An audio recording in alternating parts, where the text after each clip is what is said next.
أعوذ بالله من الشيطان الرجيم. بسم الله الرحمن الرحيم. إذا جاء نصر الله والفتح ورأيت الناس يدخلون في دين الله أفواجا فسبح بحمد ربك واستغفر إنه كان توابا. وصلی اللہ علی النبی الکریم. سورۃ الفتح، اس سورت کا تعارف ہے الافواج الالہیہ، کہ اللہ تعالیٰ کی طرف سے جب مدد پہنچتی ہے تو اس کی صورت کہ وہ ایک طرح سے نہیں ہوتی، وہ فوجیں در فوجیں ہوتی ہیں. اور اللہ کی افواج کیا ہیں؟ بندوں کی شکل میں، نعمتوں کی شکل میں، انعامات کی شکل میں، مغفرت کی شکل میں، سب افواج الالہیہ ہیں جو بندے کے لیے رحمت اور اس کے لیے نصرت اور فتح کا سامان پیدا کرتی ہیں.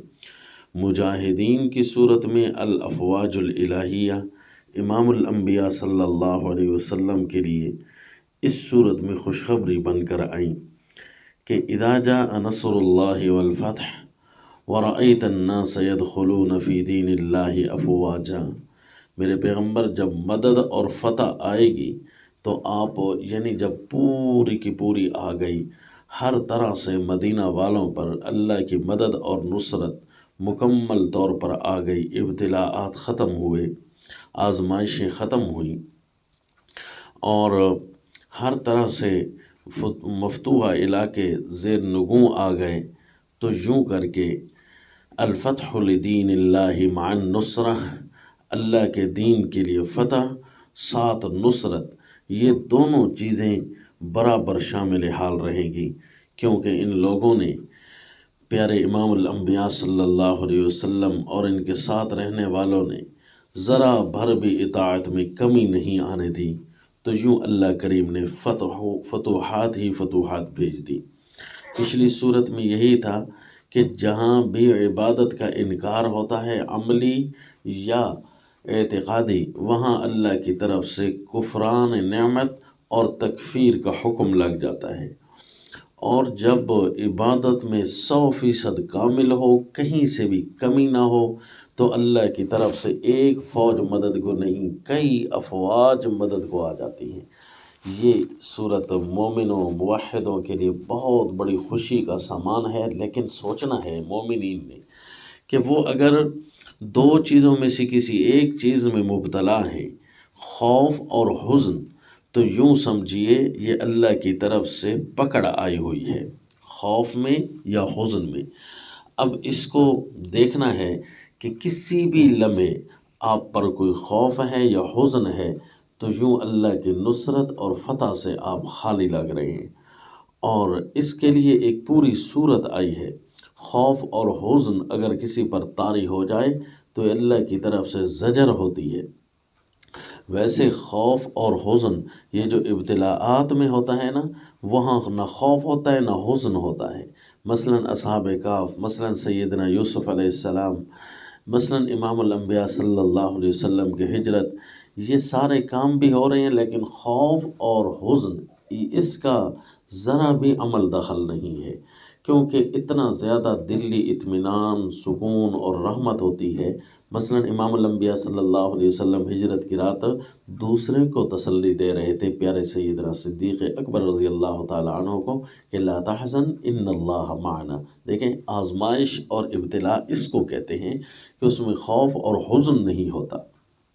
اور سیدنا یوسف علیہ السلام کنویں میں جا رہے ہیں تو ان کے دل و دماغ پر اللہ نے یہ خیال نشر کر دیا کہ اوحینا الیہ لتنبئنہم بامرہم ھذا وہم لا یشعرون. اور اسی طرح اصحاب کہف، وہ جب غار میں جا رہے ہیں تو کہہ رہے ہیں فأووا الی الکہف ینشر لکم ربکم من رحمتکم ویہیئ لکم من امرکم مرفقا. دیکھیں، ان کی زبان کے الفاظ بھی بتا رہے ہیں کہ حزن اور خوف یعنی غم اور خوف ڈر ان سے دور ہے، اس کو ابتلا کہتے ہیں۔ جب بندہ خوف اور حزن میں مبتلا ہو جائے تو یہ ابتلا نہیں، اللہ کی طرف سے زجر، آزمائش نہیں، یہ اللہ کی طرف سے عذاب ہوتا ہے۔ اور اس کے لیے اللہ نے پوری سورت نازل کی، سورہ الدخان۔ یہ اللہ کریم فرماتے ہیں اس طریقے سے میرا عذاب آتا ہے، یعنی غم اور حزن سورۃ البقرہ کے شروع میں گزر چکا نا، کہ میری آیات کی اتباع، میری رہنمائی کی اتباع کی تو خوف اور حزن نہیں آئے گا، فتوحات ہی فتوحات کھلے گی، بلکہ اللہ کی طرف سے نصرت اور فوجیں ہی فوجیں آئیں گی۔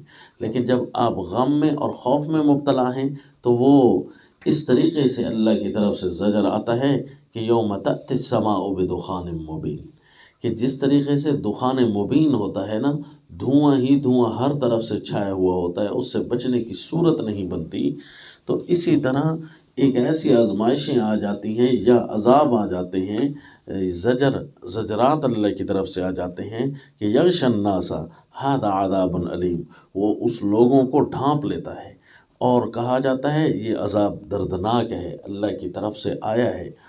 اب اس عذاب میں پڑے ہوئے لوگ دیکھیں کہ یہ عذاب ہے یا ابتلا ہے۔ اگر خوف اور حزن طاری ہے تو سمجھ لیجیے عذاب ہے۔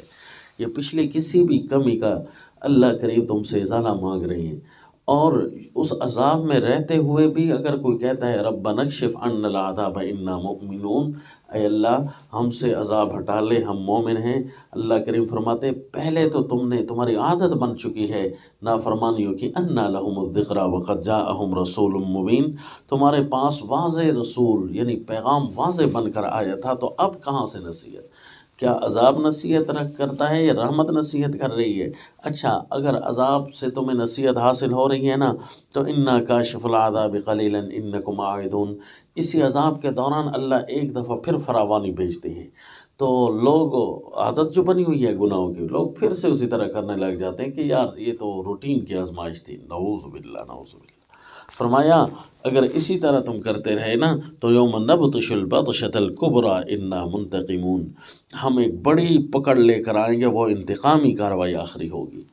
تو یہ صورت پڑھنی چاہیے کہ بعض اوقات بندے پر ایسے پکڑ اور عذاب آئے ہوئے ہوتے ہیں کہ بندہ سمجھتا ہے کہ میرے اوپر ابتلاءات ہیں، یہ اللہ کی طرف سے آزمائشیں ہیں، اور تسلی میں بیٹھ جاتا ہے، پچھلے ازالے نہیں سوچتا، پچھلی کمیاں جو ان سے ہو گئی ہیں جن کی وجہ سے اللہ ناراض ہے وہ نہیں سوچتا، پھر وہاں واپس نہیں پلٹتا، آزمائش ابتلا کہہ کر چھوٹ جاتا ہے۔ جبکہ آزمائش اور ابتلا تو قرآن پاک نے واضح کیا ہے کہ یہ ان لوگوں کے لیے ہے، ان لوگوں کے لیے جن کو خوف اور حزن نہیں ہوتا، یعنی غم ان کے قریب نہیں ہوتا۔ اور اب اگر کوئی نیکیوں میں کثرت کرنے لگ جائے تو پھر مدد اور اللہ تعالیٰ کی رحمت کی فوجیں در فوجیں یہ بندے کے پاس آ جاتی ہیں۔ جیسے امام الانبیاء صلی اللہ علیہ وسلم کے پاس کئی افواج بندوں کے ہی آئے، وہ آپ کے جھنڈے تلے جمع ہوتے گئے، حتیٰ کہ رحمتیں کئی آئیں، فراوانیاں آئیں، مال و دولت کی کثرت ہوئی۔ یہ تھا کہ آپ صلی اللہ علیہ وسلم دنیا کی چاہت جو نہیں رکھتے تھے تو سب کچھ اللہ کی راہ میں خرچ کر ڈالتے تھے، ورنہ تو ان کے اوپر رحمت ہی رحمت کثیر آئی تھی۔ اور وہ کتنی صورتوں میں آئی تھی رحمت اور فتح، یہ سورۃ الفتح پڑھنے سے تعلق رکھتی ہے، پڑھ کر اس کے اندر کئی چیزیں سامنے آئیں گی۔ انا فتحنا لک فتحا مبینا لیغفر لک اللہ، ایک تو غفران آیا، اور دوسرا ویتم نعمہ، نعمت کی تکمیلات ہوئیں، اور وہ مغانم کثیرہ، کئی قسم کی غنیمتیں آئیں، لقد رضی اللہ، رضوان کی بارش ہوئی، لقد صدق اللہ رسولہ الرؤیا، مومنین کے خیالات اور خواب بھی اللہ نے سچے فرما دیے۔ یوں تھا وکان اللہ غفور الرحیم، یہ اللہ تعالیٰ کی طرف سے خصوصی رحمت آ جاتی ہے، یعنی نصرت اور فتح کی جب افواج آتی ہیں تو پھر کیا ہوتا ہے، اس کے لیے سورۃ فتح پڑھنی چاہیے۔ اگر یہ چیزیں نہ ہوں تو پھر کیا ہوتا ہے، اس کے لیے سورۃ دخان پڑھنی چاہیے۔ اور اگر عبادت میں ذرا بھی کسی نے کوتاہی نہ کی تو پھر اللہ تعالیٰ کی طرف سے نصرت اور فتح، غم اور حزن تو ختم، غم اور خوف تو ختم ہو ہی جاتا ہے نا، پھر ہوتی کیا ہے، نصرت اور فتح یہ بہت زیادہ آنے شروع ہو جاتی ہے۔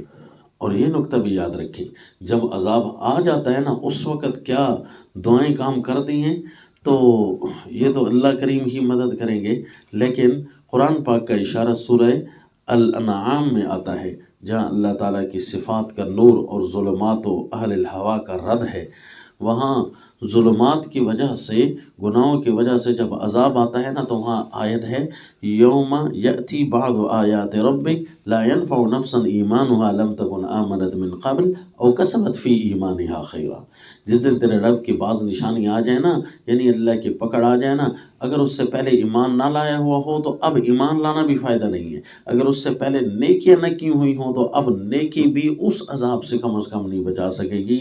ہاں، اگلے عذاب کو رفع کرنے کے لیے ضرور ہے کہ وہ سٹاک ہو جائے گی، کیونکہ اللہ نیکیوں کو ضائع نہیں ہونے دیتے۔ تو یہ بھی یاد رکھ لیں، او کسبت فی ایمان یا خیرہ، بندہ عذاب کے دنوں میں نیکیوں کی کثرت کرنے لگ جاتا ہے، لیکن کہتا ہے کہ عذاب ختم کیوں نہیں ہو رہا؟ بھئی یہ عذاب تو تب ختم ہوگا جب پچھلے گناہوں کا ازالہ ہوگا تو، اور اگلے عذاب کو رفع کرنے کے لیے ضرور ہے کہ نیکیاں سٹاک ہو جائیں گی۔ یہ بھی اللہ کا قانون ہے، یعنی جب پکڑ کے دن چل رہے ہوں، عذاب کے دن چل رہے ہوں، تو پھر نمازیں بھی بندہ پڑھ رہا ہوتا ہے اور نیکیاں بھی کر رہا ہوتا ہے، لیکن اسی طرح رونا دھونا جاری ہوتا ہے۔ ہاں، یہ صورت ضرور بتائی کہ اگر یہ بدشت الکبریٰ نہیں، بڑا عذاب نہیں، عذاب الادنیٰ ہے، چھوٹا عذاب ہے، تو اس کی صورت ضرور بچنے کی یہ ہے کہ من یتق اللہ یجعل لہ مخرجا، کہ فوراً نافرمان زندگی سے ہٹ جائے، یعنی تقوی اس کو کہتے ہیں کہ نافرمانی والی چیز پاس نہ ہو۔ بس اگر جیسے ہی نافرمان زندگی سے کنارہ کش ہوگا تو جہاں کھڑا ہے پھنسا ہوا وہاں سے اللہ نکال لیں گے۔ ہاں، یہ ضرور بتایا ہے طریقہ۔ اور پھر آئندہ کے لیے فرمایا من یتق اللہ یجعل لہ من امرہ یسرا، اسی تقوی کو برقرار رکھا تو ہر معاملہ آسان ہو جائے گا۔ کیسے آسان ہوگا کہ فتح اور نصرت 1% نہیں 100% آنے لگ جائیں گی، ہر طرف سے اللہ کی طرف سے امداد ہی امداد، افواج ہی افواج، رحمت اور نصرت اور فتح کی آنا شروع ہو جائیں گی۔ فسبح بحمد ربک واستغفر انہ کان توابا۔ اس کو پھر ان الفاظ میں بیان کیا کہ آپ نے تقوی کو یوں برقرار رکھنا ہے، سنایا امت کو جا رہا ہے، اور امام الانبیاء صلی اللہ علیہ وسلم کے درجات رفعت بیان کیے جا رہے ہیں۔ فسبح بحمد ربک واستغفر، اپنے رب کی خوبیاں اس انداز میں بیان کیجیے میرے پیغمبر کہ اللہ سارے شریکوں سے پاک ہو، پاک اللہ کو بیان کرو۔ فسبح بحمد ربک، ایسے انداز سے کہ دنیا کے جھوٹے الہوں کی نفی ہو جائے، خواہشات باطنیہ جن کی بندہ عبادت شروع کر دیتا ہے، خواہ کی رذائل عادات وہ ساری ختم ہو جائیں۔ انہ کان توابا، وہ اللہ بڑھ بڑھ کر رحمتیں کرنے والا ہے، رجوع کرنے والا ہے۔ اسی طرح تم بھی اللہ کی طرف رجوع میں رہو۔ بس یہ نقطے یاد رکھنے ہیں کہ غم اور حزن اور اسی طرح نصرت اور فتح، غم اور حزن نہ ہو تو پھر نصرت اور فتح ہی انشاءاللہ مقدر ہوگی۔ وما علینا الا البلاغ۔